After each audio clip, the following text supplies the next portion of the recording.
The Libyan Hanno left Carthage and sailed beyond the Pillars of Heracles on the Atlantic Ocean, keeping Libya, Africa, on his left hand. He sailed eastwards for 35 days, but when he turned to the south, he encountered many problems: lack of water, burning heat, and rivers of fire flowing into the sea. Arrian, Indique. Hello, my name is not Arrian, my name is Guillaume Lamothe. I like to start my podcast with quotes from ancient authors. I hope it gets my audience thinking, and it puts me personally into the mood. The ancient Carthaginians, which Greeks like Arrian sometimes referred to as Libo-Phoenicians, African Phoenicians, were not only great rivals of the Western Greek city-states, such as Massalia and Syracuse, but were also great traders and explorers in their own right. In my podcast, The History of Exploration, I take a look at the great voyages of discovery that allowed our ancestors to gradually discover the world they inhabited. The Carthaginian, Hanno, sometimes called Hanno the Navigator, is actually one of the first explorers that we know about in recorded history, and so gets the star treatment in one of my podcast's earlier episodes. The full text of his journey, which was preserved in the Temple of Baal in Carthage until the Romans burned it down, details the many hardships, near misses, and terrifying encounters that this potentially greatest of Carthaginian sailor had to put up with as he sailed down the coast of West Africa. So, if you can't get enough Hanno after Ryan's excellent telling of today's episode, why don't you come by the History of Exploration and see if there might be anything there for you? All right, Ryan, take it away. Hello, and welcome back to the History of Ancient Greece, Episode 29, the First Greco-Punic War. As we have seen, the Greeks living in Sicily and southern Italy behaved pretty much like the mainland Greeks, expanding their political and commercial domain at the expense of their neighbors, while keeping the feud between the Ionians and the Dorians alive. In Sicily, the Ionian Greeks on the whole had friendly relations with native Sicilians and the Phoenicians, but the Dorian Greek colonies were comparatively more aggressive, expanding inland from the coast at the expense of the natives to expand their domain. Conflicts among the Greek colonies and between the natives and Greeks had erupted, but these were mostly localized affairs. Trade also flourished between the natives, the Greeks, and the Phoenicians, and the Greek colonies became prosperous because of it. This prosperity enabled some of the Greek cities to start to expand their territories again, ultimately leading to the events known as the First Greco-Punic War. The island of Sicily, lying at Carthage's doorstep, became the arena in which this conflict played out. But before we get there, let's bring the events on Sicily up to speed. Following the death of Darius, Sicilian Greeks, probably the cities of Akragas, Gela, and Selinus, engaged in undated hostilities of revenge against Carthage, which led to a peace treaty that brought economic benefits for the Greeks. Ultimately, the Carthaginians returned their attention back to Sardinia after 510 BC. This episode possibly demonstrated the futility of opposing Carthage by single Greek cities or the unreliability of aid from mainland Greece, a situation that would change with the rise of the Greek tyrants in Sicily. For the next several decades, most of the major players in Greece-Sicily fell under the rule of tyrants. The first involved, in 507 BC, was Cleander, who made himself tyrant of Gela, which had been previously subject to an oligarchy. He founded what is called the Pantarid dynasty. It has been suggested that Cleander was responsible for building Gela's first city wall due to a problematic relationship with the native Sicels, a situation thought to have been caused by Cleander himself. He was also involved in hostilities with the Carthaginians. He reigned for 7 years, until 498 BC, when he was murdered by a man named Cibilus, who wanted to see the introduction of democracy in the city. Instead, power was transferred to Cleander's brother Hippocrates, not to be confused with the famous physician from Kos. Under him, Gela began its expansion phase. Hippocrates aimed to conquer all of southeastern Sicily in order to build a great state with Gela as its capital. He formed an alliance with Akragas and conquered both Ionian and Dorian Greek territories in Zancle, Camarina, Campania, Naxos, and Leontini. He also managed to besiege the Syracusans on the banks of the Heloris, but had to withdraw due to Corinthian and Corcyraean involvement in the war. But as a result, Syracuse was forced to cede its dependency, Camarina, to Hippocrates. During his government, his city became the most powerful and flourishing among the Greek colonies in Sicily. Following the end of the Ionian Revolt, more on that in a future episode, in 494 BC, Samian and Milesian fugitives fled westward, looking to colonize a new city. The inhabitants of Zancle had offered them assistance in founding a new city on the northern shore of Sicily. At that time, Zancle was under the rule of a tyrant named Scythes, who had been appointed to that post by Hippocrates of Gela. When the colonists arrived, Scythes and the Zancleans were engaged in hostilities against the Sicels. The tyrant of Rhegium, a man named Anaxius, encouraged them to take advantage of Scythes' absence and to seize Zancle, which sat across from Rhegium on the strait.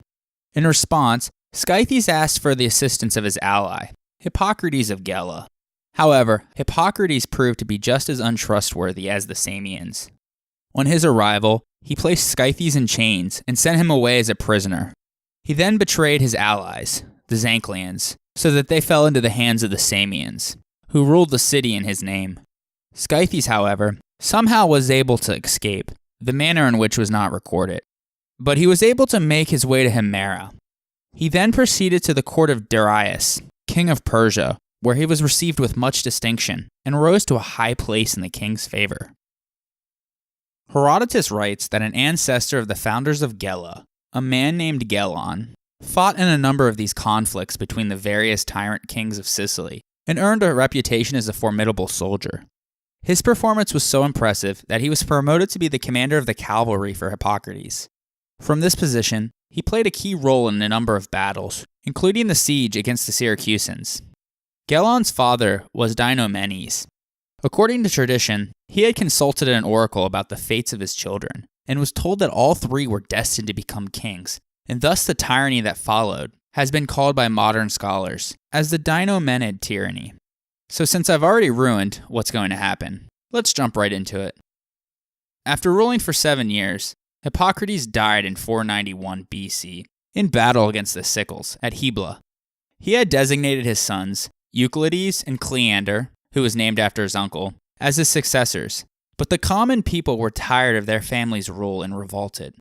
Gelon, though, quelled the revolt on the pretext of helping Hippocrates' sons gain power, but instead, he took power for himself with the help of the army, and thus made himself the new tyrant of Gela. During the succession struggle, Anaxius besieged Zancle, drove the Samians out, and peopled it with fresh inhabitants, claiming it for himself. And so now, the territory under the control of Gelon as tyrant only included that of Gela, Naxos in the east, and Camarina in the south. Gelon ruled over Gela and his other territories in eastern Sicily peacefully for the next 5 years. But in 485 BC, the aristocracy of Syracuse, called the Gomori, who had been forced out of the city by the common people, came to Gelon seeking his aid.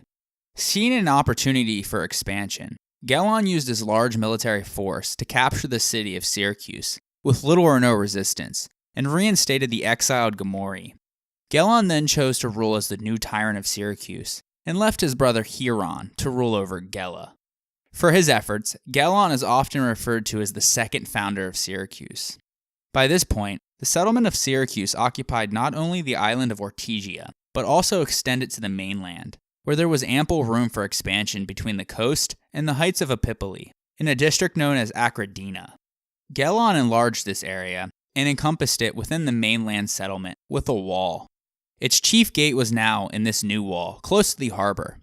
While Ortygia still remained the Acropolis per se, a new agora was laid out near the chief gate, because the old agora on Ortygia no longer sufficed. Nearby docks were built, because Gelon wanted to turn Syracuse into the naval power of Sicily.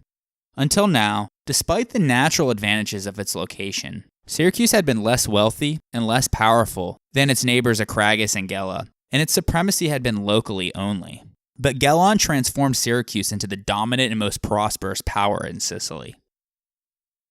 In order to find inhabitants to fill up this newly enlarged city, Gelon transplanted peoples on a large scale from other cities in his dominion. In this effort, he forced half of the citizens of Gela to move to Syracuse. Harsher, though, was the fate of Camarina, as he removed all of its inhabitants and forcefully removed them to Syracuse. He continued this strategy as he conquered nearby Megara Hyblaia in 483 BC. Camarina and Megara Hyblaia then became outposts of Syracuse. By using ethnic cleansing, deportation, and enslavement, Gelon transformed the former Ionian cities into Doric ones. By abolishing cities and transplanting populations, Gelon would set an example, which, as we shall see, will be followed by later Sicilian tyrants. In both of these cases, Gelon only accepted those from the aristocracy, granting them Syracusan citizenship, while placing the rest of the population in slavery. He did this because he held disdain for the commoners. According to Herodotus, because he was raised as a noble and was constantly in the presence of nobility, Gelon did not care for the lower classes and found them unpleasant to share a house with. He even called them thankless neighbors. Gelon held court at Syracuse like a king, surrounded only by men of noble birth. However, he was not as unpopular with the common people as you might think, probably because of the wonderful benefits he was bringing about for the city. Gelon sought also to create a powerful mercenary army. Most of the recruits for this army came from the native Sicily tribes. However, some were recruited from the Greek mainland, men who had most likely fought with Gelon at some point in the past, and their total number was said to have been around 10,000. All of these men were granted Syracusan citizenship also. Gelon found a powerful ally in Theron, the tyrant of Akragas. Theron became tyrant 5 years earlier in 488 BC by using public funds allocated for the hire of private contractors, meant to assist with a temple building project, to instead hire a personal group of bodyguards. With this force at his disposal, he was able to seize control of the town's government. He took over neighboring Sicily lands. To forestall any conflicts between the two growing powers of Akragas and Syracuse, in 483 BC, Gelon married Theron's daughter, Demerita, and in return, Theron married a niece of Gelon, the daughter of his older brother, Polyzalus. In addition to Huron, who was acting as the tyrant of Gela at this point, he also had a third brother named Thrasybulus. These marriages linked the three most powerful cities of the time in Greek Sicily, that being Gela, Syracuse, and Akragas, and created a unified front against the Sicels and Ionian Greeks of Sicily. To counter this Doric threat, Anaxius of Rhegium allied himself with Turillus of Himera. Turillus had come to power after expelling the ruling oligarchs, who then took refuge in Akragas. He probably lacked popular support, and thus sought to consolidate his power by giving his daughter Sidippe in marriage to Anaxius of Rhegium. Himera and Rhegium next became allies of Carthage by building up personal relationships with their general Hamilcar. Selinus, a Doric city whose territory bordered Theron's domain, also became a Carthaginian ally. Perhaps the fear of Theron and the destruction of its mother city, Megara Hyblaia, had played a part in this decision. And so, three power blocks were delicately balanced in Sicily by 483 BC, with the Ionians dominating the north, Carthage in the west, and the Dorians the east and the south. The Sicels and Sicani in the interior remained passive, and if not directly under Greek rule, they did not hinder the movements of their forces. The Elemians were still allied with the Carthaginians. But that balance wouldn't even last a year, because shortly after cementing his alliance with Gelon, Theron went to war with the cities of Selinus and Himera. The latter resulted in him expelling the tyrant of Himera, Turillus, from the city and reinstating the oligarchs that had taken refuge in his city of Akragas. Thus, Turillus requested aid from his ally, the Carthaginian general Hamilcar. Anaxius also lobbied on his behalf, and even sent his own children as hostages to Carthage as a token of loyalty. That gesture ultimately was probably not necessary, as Hamilcar had already decided to use this event as a basis for extending Carthaginian power deeper into Sicily. The Magonids had close ties with Sicily, and Hamilcar's own mother was Syracusan. The solemn ties of guest friendship, called Xenia, perhaps combined with concerns for the island's western ports, prompted him into action. It appears that the expedition remained a private enterprise, undertaken by the Magonids, rather than by the Carthaginian state. Since he was very much in tune with the political situation of Sicily, he was concerned with the strength of the combined Greek army, and thus spent the next 3 years preparing for the largest Punic overseas expedition to date before sailing to Sicily. Meanwhile, Gelon and Theron began to mobilize their forces. But over the winter of 480 BC, representatives of Athens went to Syracuse, asking Gelon for aid in their upcoming war against Xerxes and his Persian army. More on that in an upcoming episode. Gelon first complained that the Greeks had spurned his request of aid against the Carthaginians in the past, but he ultimately offered to help, saying that he could supply 28,000 men, as well as 200 warships. The caveat, though, was that he had to be appointed as commander of either the Greek navy or the army. Well, that position fell to the Spartans officially for both, with the Athenians as the unofficial leader of the navy, though, and thus he was denied. He knew full and well that his proposal would be unacceptable to the mainland Greeks, who held a sort of superior-than-thou snobbery towards their western cousins. Quite simply, the Sicilian Greeks had been treated as second-class members of the Hellenes, and since they refused to give them the proper respect he felt they deserved, he sent the envoys home empty-handed. He compounded this lack of pan-Hellenic solidarity by going so far as to prepare gifts for Xerxes, in case the Persian king had won the war, in order to gain special favors with him.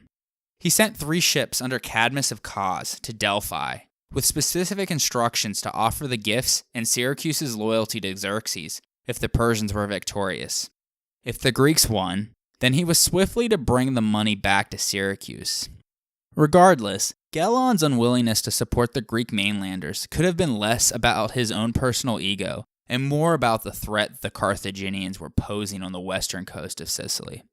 In fact, the Carthaginians attacked almost immediately at the same time of Xerxes' expedition against the mainland Greeks in 480 BC, prompting speculation by both ancient and modern scholars about a possible alliance between Carthage and Persia to attack both the western and eastern fronts of Greece and its colonies simultaneously, in the hopes that it would prevent either front from aiding the other. Although there exists no firm evidence to corroborate this theory, and thus it's purely speculation, there is no denying that 2 great wars, the Greco-Persian and the Greco-Punic, each pitting the Greeks against their biggest adversaries in their respective theaters, had poured forth at the exact same moment. The causes which led to the one were independent of those which led to the other, but it is not entirely implausible that the courts of Susa and Carthage exchanged messages, probably through the mediation of the Levantine Phoenicians, and were conscious that they were acting in concert against the same enemy. In any case, the events that followed were recorded in great detail by Diodorus Siculus, who was writing in the 1st century BC, and was relying on sources that we no longer have. He writes that when preparations for war were complete, Hamilcar set sail with a force of 300,000 men. His army was typical of a Carthaginian army, being a multi-ethnic mercenary coalition, with various North African, Mediterranean, and Iberian fighters, with very few true Carthaginian citizens. Hamilcar, however, was not joined by his Greek allies of Selinus and Anaxius of Rhegium. In any event, all of his troops and heavy war chariots were fitted aboard 3,000 transport ships and escorted by 60 triremes. The army had no siege engines, and the Etruscans and the Elemians, allies in past struggles against the Greeks, were also not a part of it. The numbers are clearly inflated, though. In fact, the Punic army at its largest may have only doubled that of the Greeks, whose combined army from Himera, Akragas, Syracuse, and Gela, all led by Gelon, numbered 50,000 foot soldiers and 5,000 cavalry.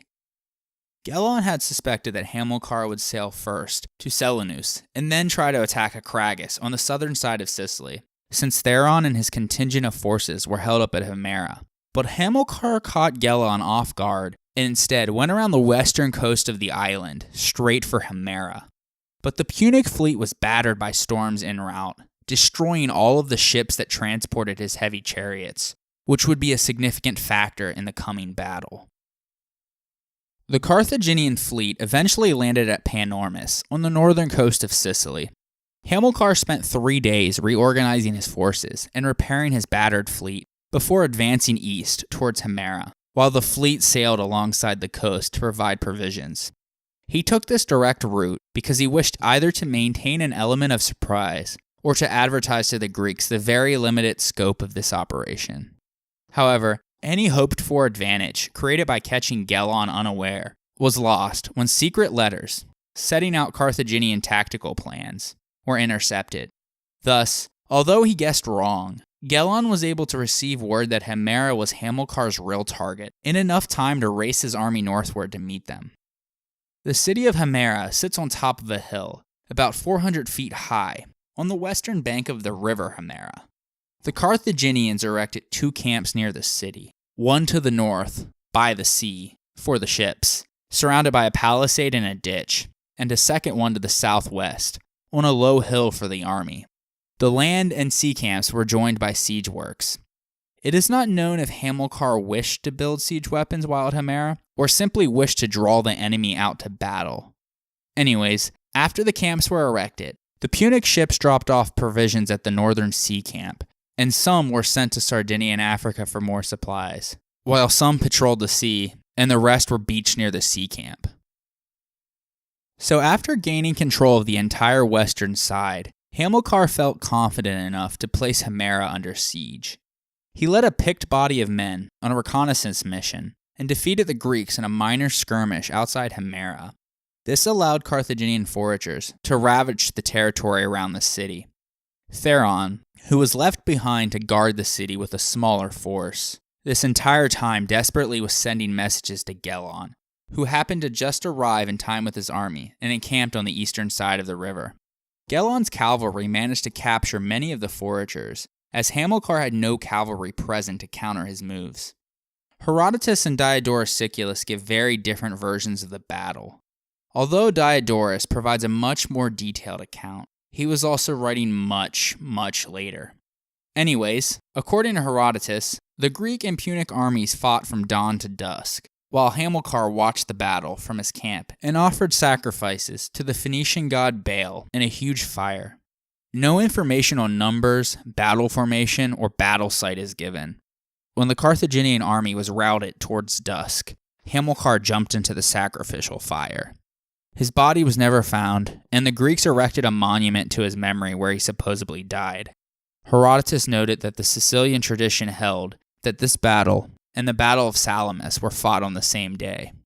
According to Diodorus, the actions of the Greek cavalry encountering Carthaginian foragers had prompted Hamilcar to send a letter to Selinus, requesting them to send their cavalry to Himera on a given date when Hamilcar was supposed to offer sacrifice to Poseidon, a Greek deity whose worship probably required the presence of Greeks. The letter was intercepted by Gelon's men. Apparently, the Carthaginians were really bad at sending letters. Anyways, after reading the letter, Gelon conceived a daring strategy. He planned to use his own cavalry to impersonate the Selinute reinforcement and infiltrate the Carthaginian camp, while his army attacked the land camp. Gelon's horsemen left their camp on the night before the appointed day, and at daybreak, these horsemen arrived at the Carthaginian sea camp, where they were admitted into the camp, as the Carthaginians were not able to distinguish physical differences amongst the peoples of the 2 Greek cities. Meanwhile, when they were spotted as being inside the Carthaginian camp from those on the walls of Himera, a signal was given to Gelon. It is not known if the Syracusan army was inside Gelon's camp or had assembled somewhere outside at that time. The Greeks marched around the south end of Himera and moved towards the Carthaginian land camp. Theron and his army stayed put in Himera. The Carthaginian army left their camp and formed up on the hill, forcing the Greeks to fight an uphill battle. The struggle was fierce and long, and neither side gained any advantages. Sometime after the battle was joined, the disguised Greek horsemen, dressed in white clothes and carrying myrtle branches, with bows concealed under them, killed Hamilcar while he was preparing a sacrifice to Poseidon. The Greek cavalry then set fire to the beached ships, causing great confusion at the sea camp. After this, though, it is not known what further role the Greek cavalry played in the battle. But the Carthaginians rushed out to save whatever ships they could, and some of the ships, overcrowded with soldiers, managed to leave the site altogether. When the news of Hamilcar's death and the burning of the ships reached the fighting armies, the Greeks pressed harder. Without their leader, the The Carthaginian troops fought as best as they could, but they were no match for Gelon and his hoplites. The result was a Carthaginian rout, forcing them to flee to their camp. Gelon's army stormed the Carthaginian camp, and the Greeks scattered to loot the tents.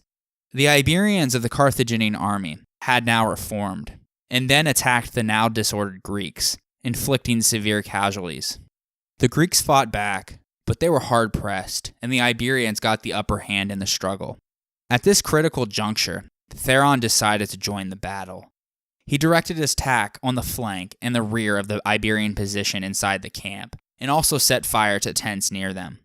The Iberians finally gave way, and retreated to the ships still afloat. Other Carthaginian survivors left the camp and retreated to a hill inland, where they attempted to defend themselves. The hill was waterless, and they were ultimately forced to surrender. About half of the Carthaginian army, which would be 150,000 if you believe the exaggerated numbers previously mentioned, and a majority of the fleet were now destroyed, while numerous prisoners and rich booty had fallen into Greek hands. The surviving Carthaginian ships were sunk in a storm on their return journey to Africa. As an interesting aside, during the construction of a railway extension in 2008, near the site of ancient Himera, archaeologists have uncovered more than 10,000 graves. A number of those hold the remains of 5th century BC soldiers, which the archaeologists believe fought in the Battle of Himera. Gelon and Theron did not attack Rhegium, or the Carthaginian territory in Sicily, after the battle. When news reached Carthage, the city went into complete lockdown. They initially manned the city walls and prepared for a Greek counter-invasion of Africa, while Carthaginian ambassadors were sent to Gelon's court to implore him for peace. He wasn't quite sure if he wanted to accept it, but luckily for the Carthaginians, there was a voice of reason present. His wife and Theron's daughter, Demerita, advised him to take the peace while he was ahead, and so he listened to her. The Carthaginians were so grateful to the queen that they had crafted for her a crown made from 100 gold talents, a tremendous sum. Gelon offered mild terms to the Carthaginian embassy. Carthage had to pay 2,000 silver talents as indemnity to cover war costs, and erect 2 monuments in the memory of Himera to hold copies of the peace treaty. Any prisoners of war were taken to Gelon's stone quarries at Syracuse to live and die as slaves. Himera was now reorganized as part of Syracuse's control. However, Carthage did not lose any of its Sicilian territory in the west. Selinus and Rhegion also came to peace terms with Syracuse, and Anaxius of Rhegion married his daughter to Hieron, the brother of Gela and the current tyrant of Akragas. The status quo before the battle was re-established, with Terralus being the ultimate loser, as he did not get his tyranny back at Himera. Afterwards, Greek culture and trade flourished throughout Sicily. Gelon, Theron, and Hieron built public buildings using the slaves and spoils gained from the battle, such as the Temple of Victory at Himera. An era of prosperity had begun, but infighting amongst the tyrants would ensure that the peace was not unbroken. The riches collected from the Carthaginian camp, as well as the silver that resulted from the peace treaty with Carthage, were dispersed by Gelon amongst his troops and his allies, with a large amount designated for the construction of a new temple in Syracuse. According to Herodotus, upon his return to Syracuse, Gelon organized a meeting with the people and described to them his actions during the war with Hamilcar and the manner in which he dispersed these spoils. He told them that if they found anything wrong in his conduct, they were free to kill him and take control of Syracuse for themselves. The people of Syracuse did not call his bluff and decided to keep Gelon as their tyrant, just as he suspected, and he continued his reign in peace for the next 2 years. Gelon died naturally in 478 BC after ruling Syracuse for 7 years. Gelon's first major contribution to Greek history was the foundation of Syracuse as its capital, which he turned into arguably the greatest Greek city in the West. The location of the city itself made it a prime spot for such a role, as the city was located on an island, connected to the mainland by a peninsula, faced east towards the Greek mainland, and had its own harbor. Gelon constructed a wall that ran from the fort of Akradina on the mainland to the sea, making Syracuse virtually impregnable. Also, by bringing in the wealthy citizens from conquered cities, a tactic never used before in Sicily. He greatly increased the prosperity of the city. He constructed a theater, which improved the city's culture, and following the victory at Himera, he built an ornate temple dedicated to the goddess Athena. All of these improvements influenced the history of Syracuse for many years. The other great contribution of Gelon was the victory at Himera over the Carthaginians. The battle was significant because of the timing and location of the event. There is little doubt that if Hamilcar had managed to defeat the large Sicilian force of Gelon and Theron, he could have conquered the entire island of Sicily if he so wished. The Greek states on the mainland would have been unable to send troops due to their own war with the Persians. If, as many historians believe, the Persian and Carthaginian armies were in contact with each other, a defeat at Himera for Gelon could have led to a two-pronged attack on the Greek mainland by the Persians and the Carthaginians, and perhaps to the eventual demise of Greek civilization. Gelon seems to have been highly regarded by his subjects, at least partially due to his victory at the Battle of Himera. This respect is apparent from the elaborate tomb and statue built in his memory at public expense. Despite Gelon's mistreatment of conquered people, his reputation as a respected tyrant and generous king survived the passage of time. Perhaps the greatest testament to his influence over Sicily is how his statue was spared as Timoleon tried to erase all memory of the reign of tyrants when Sicily became a democracy 150 years after Gelon's death. But I'm getting ahead of myself. There'll be more on this in a future episode. Theron of Akragas had survived the Battle of Himera for 8 years, until 472 BC, and during that time he had been engaged in doing for Akragas what Gelon had done for Syracuse. That is, turning it into a first-rate Greek polis. The area of Akragas, though, didn't need to be enlarged, like Syracuse, as it had already been done a century earlier by Phalaris. But Theron's task laid instead on rebuilding the city, and particularly its temples, on a more magnificent scale. Not only was there a huge quantity of war booty, but an enormous number of prisoners of war were available to labor on a number of these ambitious building projects, the most magnificent of which was the Temple of Olympian Zeus, in which a series of giant columns depicting what are thought to be the sculpted figures of Punic slaves were built as supports between the columns. It was the largest Doric temple ever constructed. Unfortunately, Theron wouldn't survive the completion of these grand temples. Regardless, he laid the foundations for the greatness of Akragas in the 5th century BC. Meanwhile, after the death of Gelon in 478 BC, there was a bit of a succession crisis between his two brothers, Huron and Polyzaelus. While Huron was to have sovereign power, Gelon had desired that Polyzaelus, whom in his will he had ordered to marry his widow Demerita, should have the supreme command of the Syracusan army. The idea of this dual system was unwise, and it naturally led to fraternal discord. Polyzaelus was popular at Syracuse and had the support of Theron, so Huron saw him as a dangerous rival, and in the end, Polyzaelus was compelled to seek refuge at Akragas. This led to an open breach between Huron and Theron, but it did not come to actual war, and it is said that the lyric poet Simonides, who was a favorite at both courts, acted as a peacemaker. The compromise that was made was that Huron would move to Syracuse and take over as tyrant for the city, while Polyzaelus would rule over Gela. Huron essentially completed the work done at Himera by waging war against the Etruscans, the other rival power that threatened the Western Greeks. As you may recall from the last episode, Etruscan power in central Italy was severely weakened after they lost a land battle to the Cumaeans, and the Romans overthrew the Etruscan kings and established the Republic in the late 6th century BC.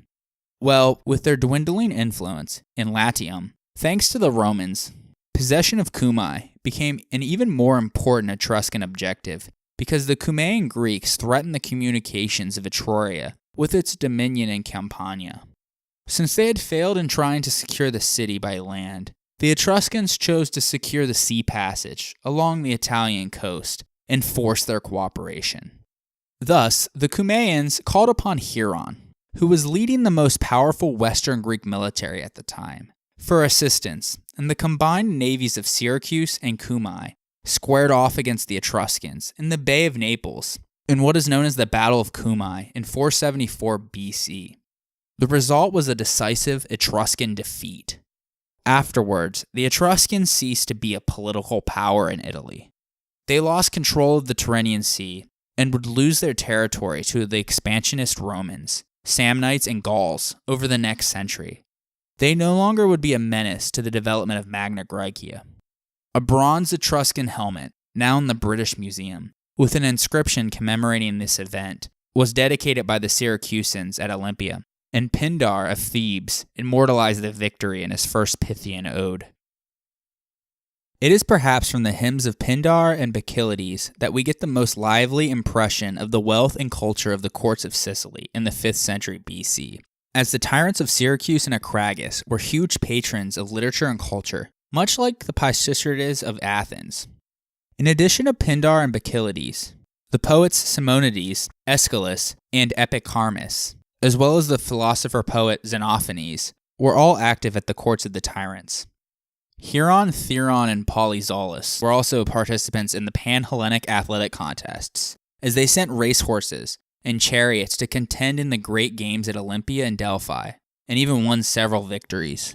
Pindar and Bacchylides were commissioned to celebrate their victories, and these poets give us an impression of the luxury and magnificence of the royal courts and the generosity of the royal victors. Yet amid all their own magnificence, and amid their absorbing political activity, these tyrants of the younger Western world coveted above all things that their name should be glorious in the mother country. They still looked to the holy place of Delphi as the central sanctuary of the world, and they enriched it with rich dedications, the most famous of which is a bronze charioteer, now housed in the Delphi Archaeological Museum, that is one of the best-known statues surviving from ancient Greece. It is easy to be blinded by the outward show by these tyrants, but underneath their veneer of wealth and ostentatiousness, we see serious problems. The system of spies which Hieron organized to watch the lives of the Syracusans shows the tyrant's paranoid manner. One of his most despotic acts was his dealing with the city of Campania. He deported all of its inhabitants to Leontini, repopulated the city with new Dorian citizens, and gave it the name of Etna. His motive was partly vanity, partly selfish prudence. He aspired to be remembered and worshipped as the founder of a city, and he also intended Etna to be a stronghold of refuge for himself or his family, in case a day of peril should come. He installed his son Dinomenes as tyrant of Etna, while Theron ruled mildly at Akragas and held the love and trust of his fellow citizens. At Himera, he showed the cruel nature that the tyrants would become known for. After the Sicilian Greeks rescued Himera from Tyrillus and the Carthaginians, Theron had placed the government of the city under his son, Thrasidius, who, by his violent and arbitrary conduct, alienated the citizens so that they were close to revolt. But when they applied for support to Hieron of Syracuse, he betrayed them to Theron, who, in consequence, put to death anyone who showed discontent by his son's rule. Whether Thrasidius retained his position at Himera after this, we do not know, but on the death of his father in 472 BC, he succeeded without opposition to the sovereignty of both cities. But his tyrannical and violent character soon displayed itself, and made him as unpopular at Akragas as he had been at Himera. His first objective was to renew the war with Hieron, against whom he had already taken an active part during his father's lifetime. So in 471 BC, he assembled a large force of mercenaries, besides a general levy from Akragas and Himera, and advanced against Hieron. But he was defeated after a stubborn and bloody struggle, and the people of Akragas immediately took advantage of this disaster to expel him from their city. He made his escape to mainland Greece, but was arrested at Megara and publicly executed. Akragas and Himera became independent and adopted a free democratic constitution, the details of which are unknown though. Meanwhile, up north in Rhegium, Anaxius died in 476 BC. However, neither of his two sons were old enough to succeed him as tyrant, so a man named Mecheuthis became the effective tyrant of Rhegium. Mecheuthis, at first, was a slave in the service of Anaxius, but somehow arose to such a high place in the confidence of his master that Anaxius had left him as guardian of his infant sons. charged to hold the sovereign power in trust for them until they attained manhood. His administration appears to have been both wise and vigorous, so that he conciliated the affections of his subjects and held the government both of Rhegium and Messana undisturbed by any popular commotions. One of the principal events of his reign was the assistance furnished by him to the Tarentines in their war against the Iapyans in 473 BC, which was terminated by a disastrous defeat, in which 3,000 of the Rhegians perished, and the fugitives were pursued by the Iapyans up to the very gates of the city. But notwithstanding this blow, shortly after, at 471 BC, he was still powerful enough to found a new colony, the city of Pixus, or Buxentum, as it was later called by the Romans. It was possibly from jealousy of Macheuthis that Hieron, tyrant of Syracuse, who had been on friendly terms with Anaxius, was induced to invite the sons of the former tyrant, who were now grown up to manhood, to his court. After they arrived, he urged them to require of their guardian the surrender of his sovereign power back over to them, because it was their birthright, not his, as well as an account from him of his administration. After an unknown amount of time at his court, Hieron then sent the young princes back off to Rhegium in 467 BC, at which point Macheuthis immediately complied with their request. And after rendering an exact account of the period of his rule, he resigned the supreme power and departed with all of his private wealth to the Peloponnese, where he settled at Tegea in Arcadia, and resided there the rest of his life in honor and tranquility. He is also mentioned by Pausanias as having distinguished himself by the number of statues and other offerings that he dedicated at Olympia. That same year, Hieron died while in Etna, and thus was buried there, and he received the honors which are accorded to heroes, as he had been the founder of the city. But his grave was later destroyed when the former inhabitants of the city returned, and it soon became Campania again. The tyranny at Syracuse lasted only a year or so after his death. He was replaced by his brother Thrasybulus, who was a less able and dexterous ruler than his two older brothers.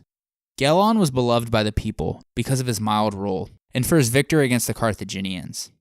Hieron was not beloved because he did not rule over the people in the same manner, as he was avaricious and violent and held disdain for the lower classes.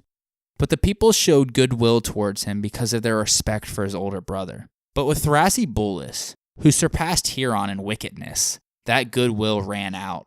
He drove many people into exile on trumped-up charges, and then confiscated their property, and had many people put to death unjustly simply because he didn't like them.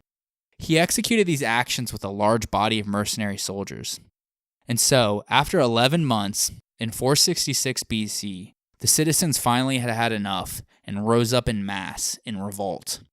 They obtained help from other Sicilian cities, notably Gela, Akragas, and Selinus.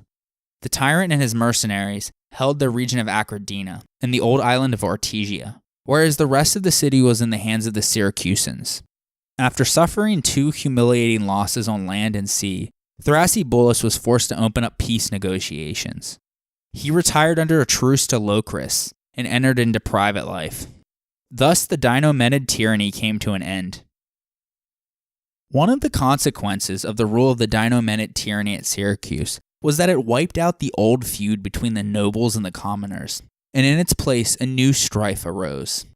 The old citizens, nobles and commoners alike, distrusted the new citizens, whom Gelon had gathered from all quarters.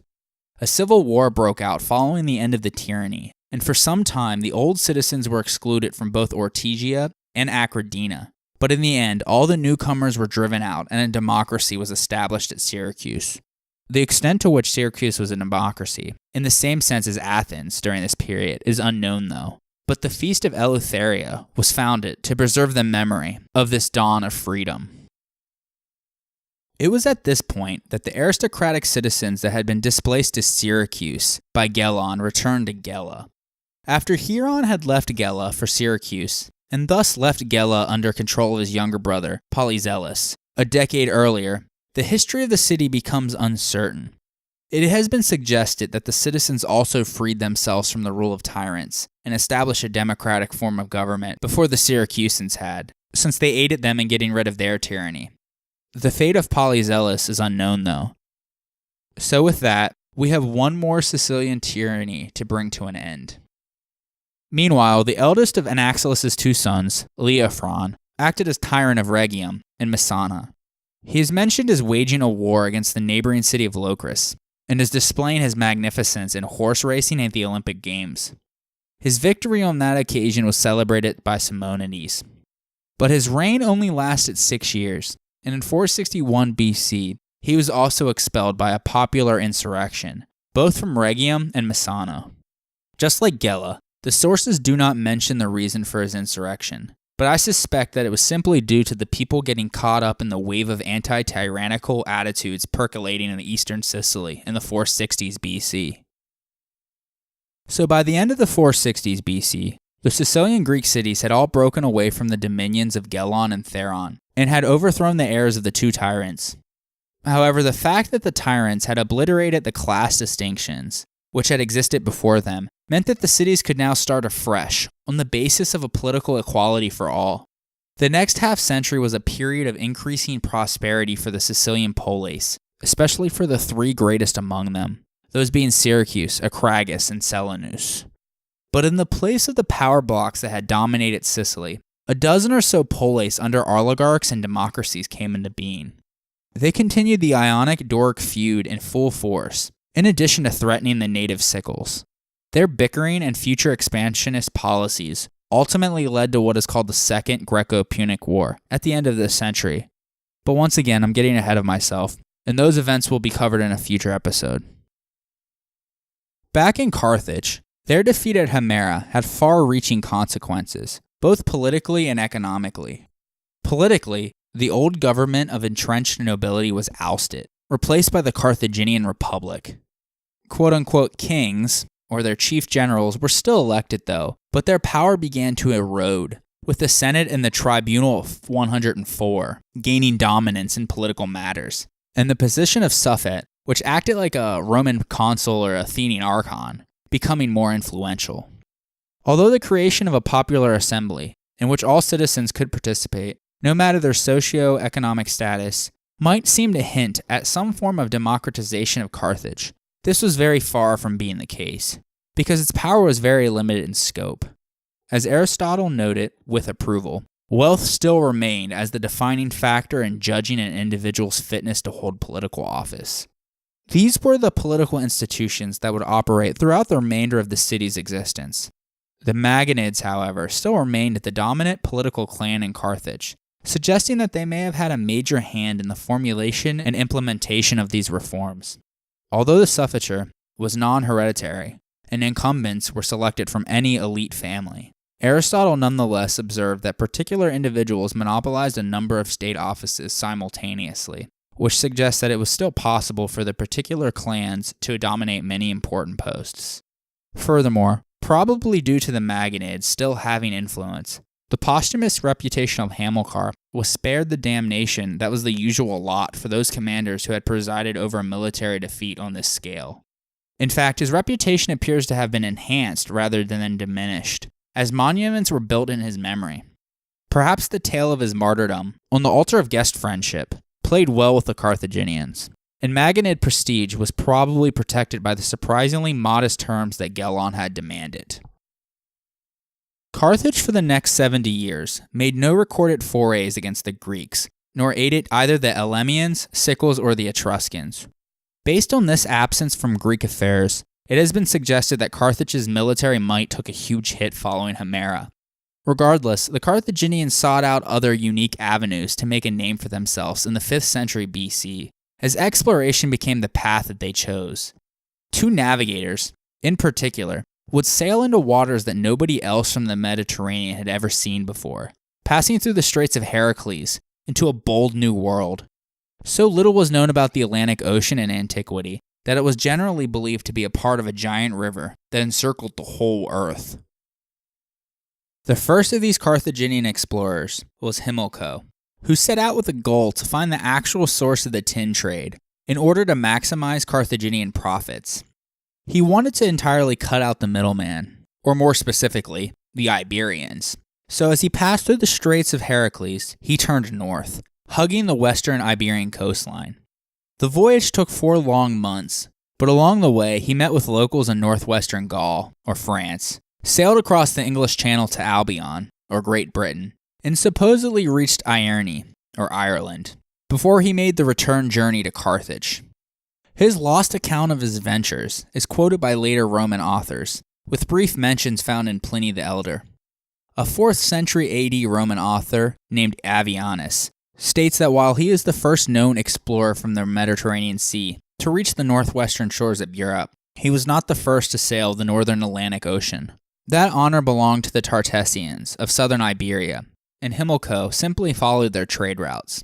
In any event, his journeys were described as quite dangerous, with many reports of sea monsters, possibly in order to deter Greek rivals from competing also on their new trade routes. Carthaginian accounts of monsters aided to the later myths that discouraged sailing in the Atlantic. Hanno the Navigator was the second illustrious Carthaginian explorer of the 5th century BC. His voyage is one of the very few Punic accounts that have been recorded in detail. It was found in a Greek translation of a tablet that stood in a Phoenician temple. The text, known as the Periplus, or Voyage, of Hanno, is now missing, but was known to Pliny the Elder and Arrian, and his voyage was mentioned in their respective works. Herodotus mentions vague reports that the Carthaginians were off exploring beyond the Libyan coast, but since the Carthaginians were extremely secretive people when it comes to exploration, as it was tied to trade, it is completely understandable that contemporary Greeks, who were their commercial rivals, would not have heard much about the details. Pliny says that Hanno was aware of the circumnavigation of Africa by the Phoenicians that had been commissioned by the pharaoh Necho II a century earlier, and he wanted to replicate that feat from the other side. Anyways, according to the later tradition, Hanno sailed south from the straits with a fleet of 60 ships and 30,000 men and women. He founded a series of 7 colonies along the Atlantic coast of Morocco, with the last one being near the border of Mauritania, and supposedly was the same distance from the Pillars of Heracles, as was Carthage. None of these sites seem to have survived for very long, though, so they were probably more like glorified trading posts. It was very likely that the purpose for expedition was less about colonization and more about strengthening Carthaginian trade presence on the West African coast, which makes sense because these countries were major gold contributors at this time.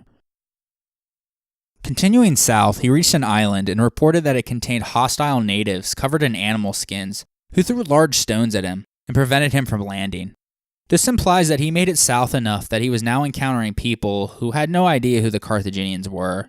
After this, he arrived at a massive river, full of crocodiles and hippopotami, and then mysteriously turned his entire fleet around and went back north to his last colony. Most scholars believe this was the Senegal River, and upstream would have been a gold-bearing region, so it is quite possible that he was able to trade for some gold here, and then went back north to deposit it before heading further south. He would have omitted this to keep secret his source of gold, so that the Greeks wouldn't know about it. This is all speculation, of course. In any event, when he returned south, he sailed for 12 straight days before he pulled along the coast to resupply, where he found that the area was entirely inhabited by Ethiopians, which is the Greek catch-all name for dark-skinned people. He reports that they have gone so far enough south that his interpreters couldn't understand the local languages anymore. Well, they continued on, and at one point, they came across a mountain that spewed flames into the sky. Most historians think this description refers to Mount Cameroon, an active volcano and the largest mountain in sub-Saharan Africa that is located near the coast. After 7 more days of sailing and reaching the Gulf of Guinea, they made a curious discovery. Hanno found an island populated with what his interpreters called gorillae. Attempts to capture the males failed, but 3 of the females were taken. They were so ferocious that they were killed, and their skins were transported home to Carthage and kept in a Phoenician temple. The presence of a lake and the general location of where they traveled leave scholars to feel that the most likely candidates were chimpanzees and not gorillas. After all, gorillas can't swim, so how did they make it onto the island? Also, gorillas don't throw stones to defend themselves, and they don't live in large groups, all things that Hanno reported. This is where the account ends, though. There is no indication if he continued on or returned home at this point. Arrian states that he did not voyage any further, as provisions were failing him. But Pliny reports that Hanno actually managed to circumnavigate the entire African continent, from Gades to Arabia. Needless to say, there has been much argument over modern scholars as to the actual extent of Hanno's journey. The arguments for Hanno's farthest limit are predominantly for Sierra Leone, Cameroon, or Gabon. Regardless, this journey was an absolute cultural bombshell for the Carthaginians. This is evident because Hanno's account is the longest surviving account we have from ancient Carthage, presumably because his journey was viewed as so monumentous that it needed to be recorded, and thus later preserved by the Greeks. Although it is impossible completely to guarantee their historical veracity, such voyages fit well with the Carthaginians' burgeoning reputation for trade and colonization during this period.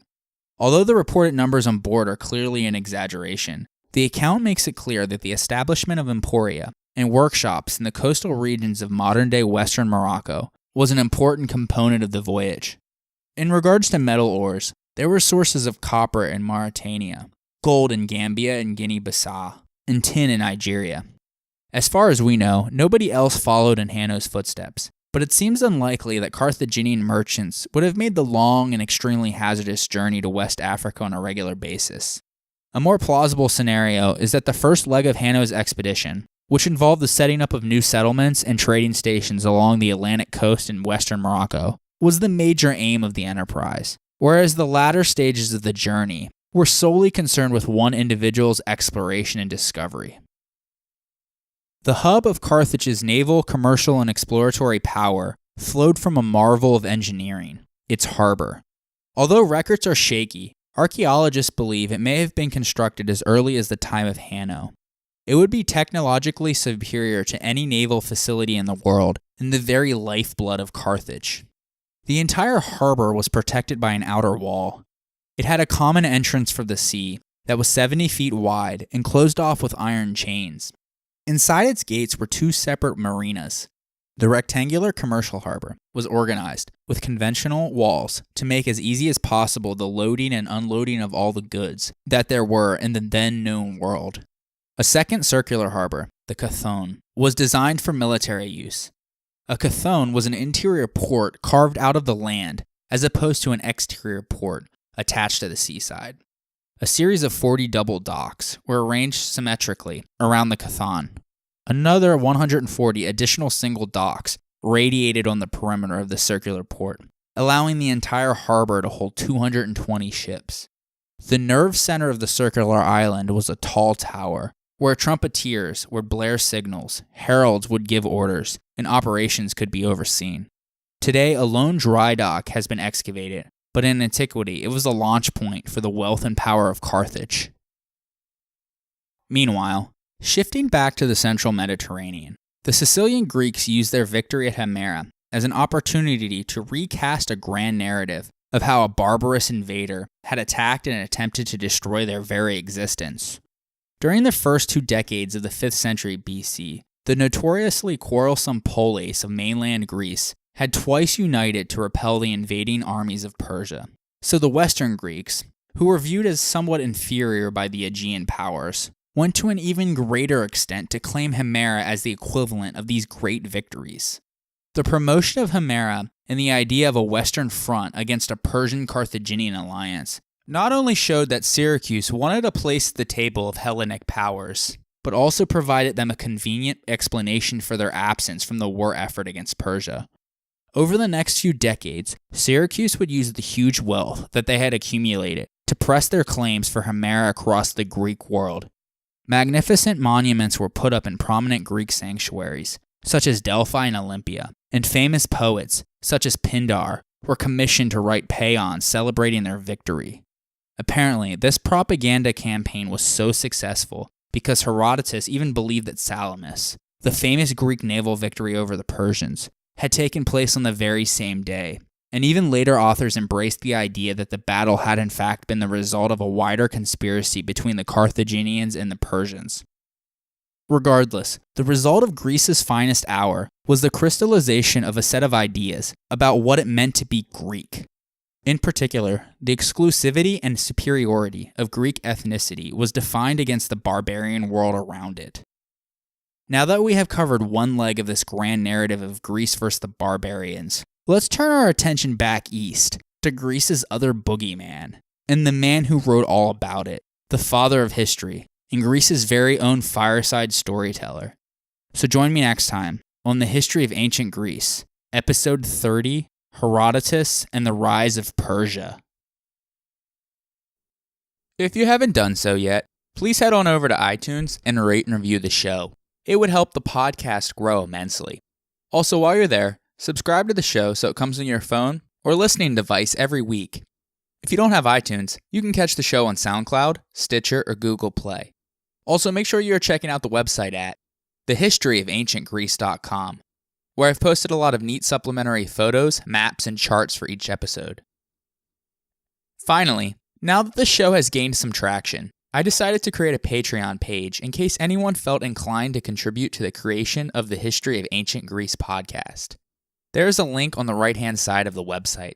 But don't worry, the podcast will still remain free regardless, but it is an expensive endeavor to create a podcast after all, with the cost of website hosting and the purchasing of equipment and the time and effort required to research, write, record, and edit a show. So if you're feeling generous, consider supporting the show by making a monthly donation. If you'd rather just do a one-time donation, there is also a PayPal link on the right-hand side of the website. Just click on the donate button. Patreon allows you to pledge money, either for every episode or per month. It can be as little as $1 a month if you please. That amounts to a can of soda or a cup of tea or coffee a month. And while it may seem insignificant, if many people pledge that amount, it can really add up quickly. Either way, I would be eternally grateful. Speaking of which, I would like to give a huge thanks to listener Al Ozanoff, Andrea Peterson, Patrick G., and Alex for their pledges. I cannot tell you enough how thankful I am for your support. And once again, thanks to everyone else for your continued support in making this podcast, and I hope you enjoyed today's episode. I would like to give a special thanks to the amazing artist Michael Levy for allowing me to feature his music on this podcast. He transports you to the ancient world, bringing to life the melodies and using the techniques of the past. A new song will be played every episode. This one is titled Anthusai, Nymphs of the Flowers, from his album The Lyre of Hermes. If you like what you heard and are curious to learn more about ancient Greek music, check out his website at ancientlyre.com. His albums are available in every major digital music store, including iTunes, Amazon, and Spotify.